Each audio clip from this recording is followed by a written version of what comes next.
कहेला पवन सिंह हो, कहेला पवन सिंह हो,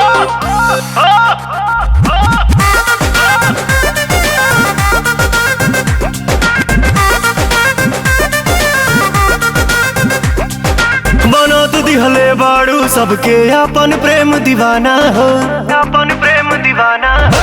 बना तू दिहले बाड़ू सबके अपन प्रेम दीवाना हो। पैबू नहीं हमरा जैसन जिंदगी में मर्दाना हो। करा सगाई पक्का हमरा हाथ से पहिरा रिंग हो। हई भोजपुरिया किंग जमाना कहेला पवन सिंह हो।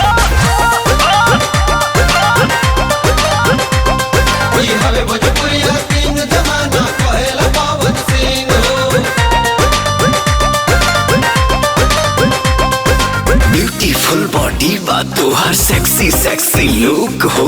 ऐसे चलबू तान के सीना चल जाई बंदूक हो।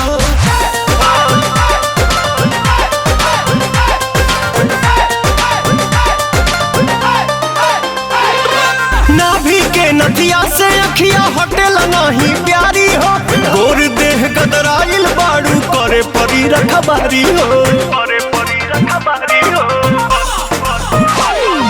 नाभि के नदिया से अखिया हटेल नहीं प्यारी हो।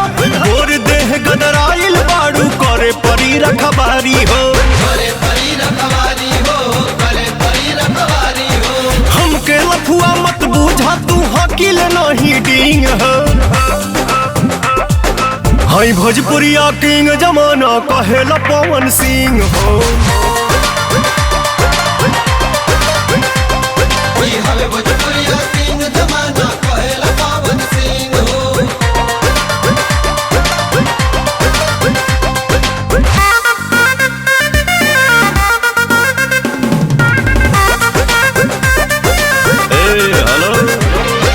शाहबाद के सुरमा हई हम लगल हमके आँख में।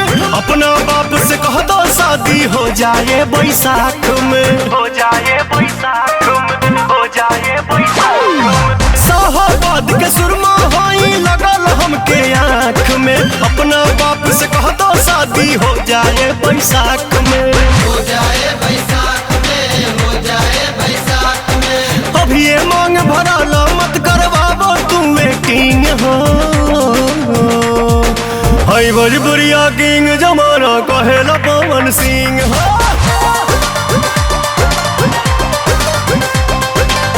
भोजपुरिया किंग जमाना कहेला पवन सिंह हो।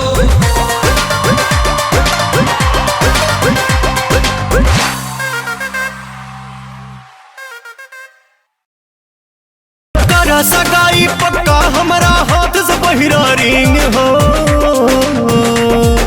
हई भोजपुरिया किंग जमाना कहेला पवन सिंह हो। भोजपुरिया